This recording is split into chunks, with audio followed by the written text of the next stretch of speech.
नमस्कार। बिहार में जातीय जनगणना के आंकड़े जारी कर दिए गए हैं। ऐसा करने वाला बिहार देश का पहला राज्य बन गया। सरकार की ओर से जो आंकड़े जारी किए गए हैं उस हिसाब से पिछले 12 साल में राज्य की आबादी तकरीबन 25% की बढ़ोतरी हुई है।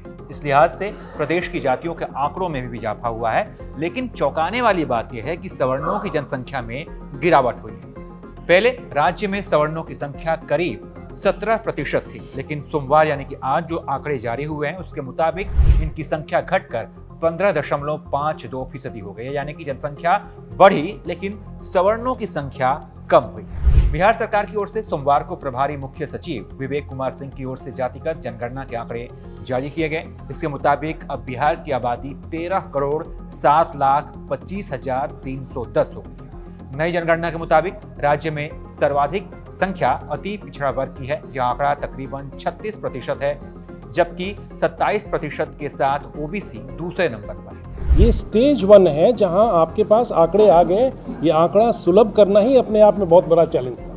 इसमें अभी पहले तो स्टैट्स जब आपको मिलता है तो आपके प्लानिंग ज़्यादा पॉइंटेड रहते हैं। जो हम टारगेटेड जो ग्रुप्स हैं, बहुत बार आप देखेंगे कि कोई पर्टिकुलर ग्रुप का एजुकेशनल लेवल वैसा नहीं है, इकोनॉमिक लेवल ऐसा नहीं है। तो कभी भी आपका जब स्टेटिस्टिक्स इन डेप्थ आप जाते हैं तो आपको टारगेटेड अप्रोच करने में फ़ायदा होता है। बिहार सरकार की ओर से जारी ताज़ा आंकड़ों के हिसाब से बिहार राज्य में सवर्णों की संख्या में कमी आई है। यानी ये बात क्लियर हो गई है कि बिहार में सवर्णों की संख्या कम हुई है। इसके कई कारण हो सकते हैं और पहला कारण और एक बड़ा मुद्दा भी है पलायन। ये भी हो सकता है। आपने देखा होगा कि अधिकतर लड़के बिहार छोड़कर बाहर पढ़ाई करने जाते हैं, बाहर ही नौकरी लगती है और फिर बाहर ही बस जाता है उनका परिवार।